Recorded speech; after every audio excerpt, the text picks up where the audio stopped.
ఛత్రపతి శివాజీ మహారాజ్ గారికి 16 ఏళ్ల వయసు కావచ్చు.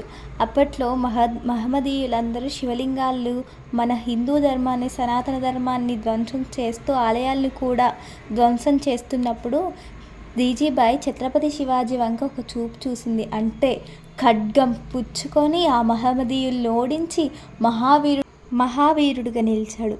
అలాంటి గొప్ప వ్యక్తి ఛత్రపతి శివాజీ మహారాజ్.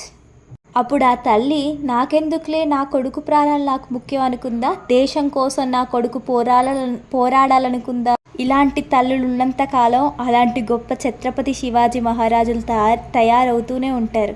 నిజంగా ఛత్రపతి శివాజీ మహారాజు గారికి అంత శౌర్యమే అయినప్పటికీ వాటికి మూలం తల్లి జీజీబాయి. ఇలాంటి తల్లులు మళ్ళీ రావాలి. అలాంటి రామాయణ, భారత, భాగవతాలు చెప్పి పిల్లలకి ధర్మం పట్ల మంచి అభిప్రాయాన్ని నిలిపి భగవంతుడంటే ఏంటో అర్థం చేసి భక్తి, జ్ఞాన, వైరాగ్యాలతో విలువైన జీవిత సత్యాలతో తెలిపి ధర్మం అంటే ఇది, మన దేశం అంటే ఇది, దేశం కోసం ప్రాణాలను సైతం అర్పించాలని చెప్పగలిగిన తల్లి